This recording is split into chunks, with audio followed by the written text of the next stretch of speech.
In this final video, I'm going to go over masks and levels a little bit more. And so from the splash screen, I'm going to hit new drawing. And for the source image, let's go with Lincoln again. Let's leave everything at default. And we'll reposition him as we saw in the other videos. All right, so now I'm going to open up the levels. So now you'll see that we have two sets of double sliders. So if we move threshold left and right, and it moves the dot map one. If we move dot map, it does the same. And then you'll see that down at the bottom, we have a strip that says mask, and it's grayed out. By default, if there's no mask loaded, then it will not, that portion is disabled. So as we saw before, if we just start drawing, dots appear, but you'll be wondering why does this levels palette seem to go crazy, or why does this threshold thing go crazy? Well, that's because this A is selected, auto threshold. So what auto threshold does is based on your brush size, determined in the brush and dot size menu, it's going to subsample that portion of the image and pick the best, or what it thinks is the best level settings. So it doesn't really matter what you do with this left thing. If auto is on, it's always going to move around on you. So moving around that levels does nothing if A is selected. However, you can move around the right slider and that'll stay. But what moving the right slider does is it basically says, and we'll speak in terms of threshold as opposed to dot map at the moment, what it basically says is cut out anything, any part of the grayscale that's to the right of this slider. So if we move it to about, let's say the 85% mark, anything that's 85% gray no longer gets drawn. So you'll see that now our image isn't really getting drawn as we'd expect it to.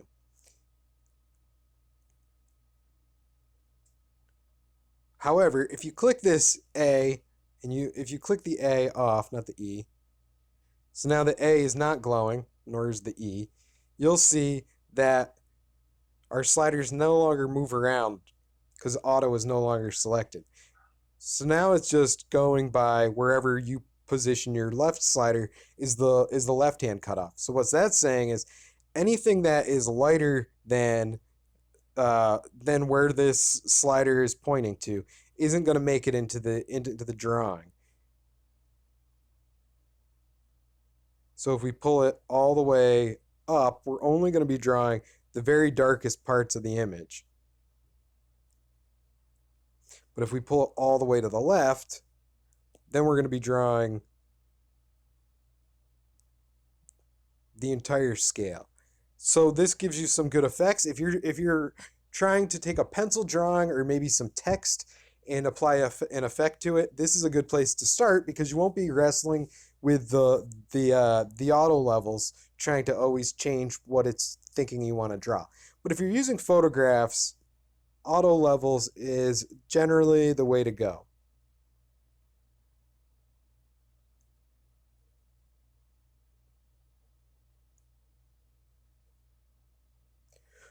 Just to get into this a little bit, E will try to select just the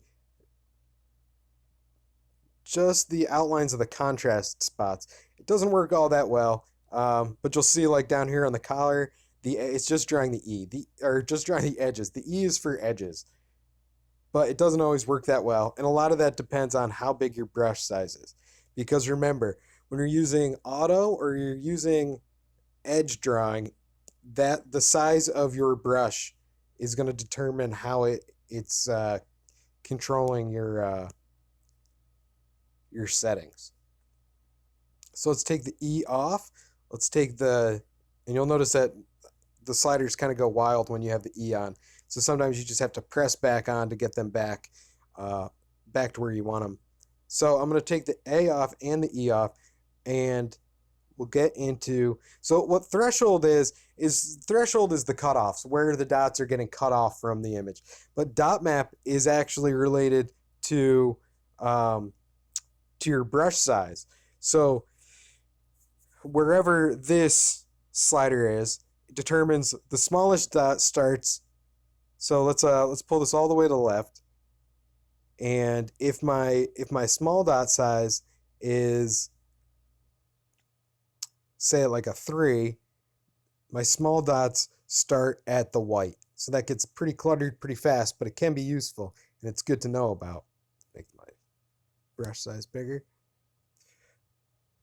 If my min dot size, or if my max dot size is all the way up here, this slider right here is saying make my biggest dots, or make my darkest dots, the gradient slider that's on the right. Let's make the darkest dots get controlled by this slider on the right. So now we see that in the dark portions we get really big, but then we fade to really small in the light portions. But it's easy to just make kind of just speckled, spattered crap art this way if you don't know what you're doing. So now that this lock icon will allow you to move your threshold and your dot map independently of each other. Now that gets a little advanced, so we're not going to go into it here, but just know that if you need to control your dot map independently of your threshold, click the lock and it'll unlock it.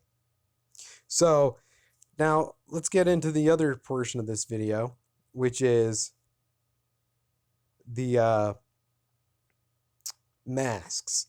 So now if we click on the mask slot, we can load an image directly into the mask. We don't always have to load into the gallery. We can load an image directly into the into that image source slot. So in this case, I'm going to pick this mandala that I have. And let's reposition this mandala over Abraham's face. And remember, we can hide the image a little bit. Well, that doesn't look so good, but all right. So then to lock this in place, now you'll notice that the mask portion of the levels palette is lit up. So now what this does is, so sometimes when you start drawing and you have a mask on, you're like, it's not doing anything at all. And what you need to do is probably make your dot size smaller, first of all. Then it'll start to work. But you might be like, well, not that well. You're right. So now with the mask slider, what you can do is you can change the threshold. So basically what it's saying is only draw dots if they are darker than this portion of the mask. So if we pull this to medium, we can probably get a pretty good effect. So I'll draw this a little bit and then I'll hide my ghost images so you can see what's happening. What we're doing is we're drawing Abraham Lincoln, but we're limiting it only to the portions that are within that mandala mask. So this is a cool way to make some optical illusion style artwork.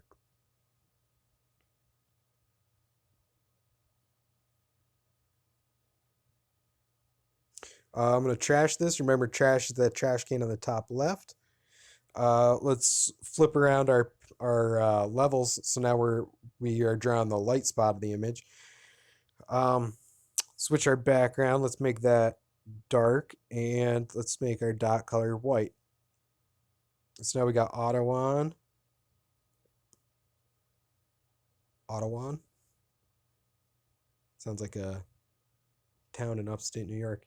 So now, as you draw, you'll see that because we're drawing the light spots in the image and we're using white dots on a dark background, and we have that mandala loaded, that our image is limited to just the portions of that mandala.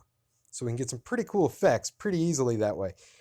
Some advice for using masks, however, is stick to images that are hard contrast, dark, black, and white. They're the easiest to use, the easiest to understand, because if you start to use tonal images, as everybody wants to, everybody's like, oh, this would make a great mask. You'll get this, I don't know, textured parking lot image or some shit, or excuse me, or something. Well, what you'll find is if you use tonal images, you have to use you got to play around with this levels palette, the mask, quite a bit.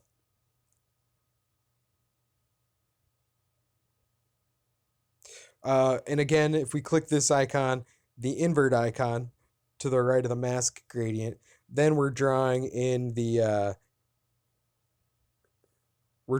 other portion. So this would just fill in the image completely because we're drawing in the light spots of the mask, which since we just drew in the dark spots. But here's a cool trick you can do.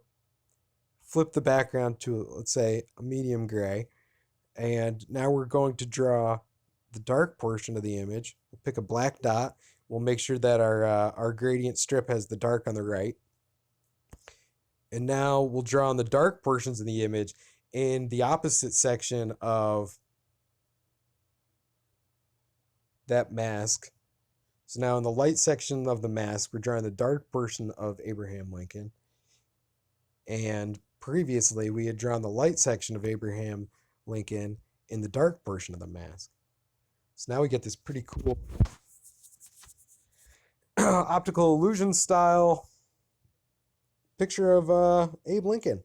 So I think throughout this series we've gone through most of the tools, but just to finish it up, and you'll notice that I don't really use these things at all, is one is the eraser tool in the top the top right corner. And if you click the eraser, it works as you'd think it would. It erases the image.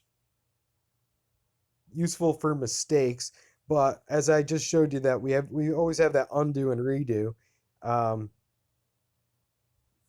which is dictated in the system settings. The amount of undos is dictated in the system settings, but I'll let you deal with that on your own because there's some technical stuff you got to deal with. So with the eraser, the size of the eraser is controlled by your brush size. So if you need to get in and do some real small erasing, you can make the brush size small and get in there.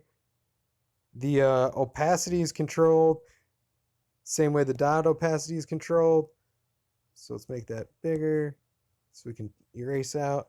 Same thing with hardness. We can have a soft erase.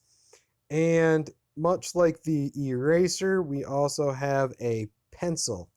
And what the pencil does is very similar to Microsoft Paint. It just kind of draws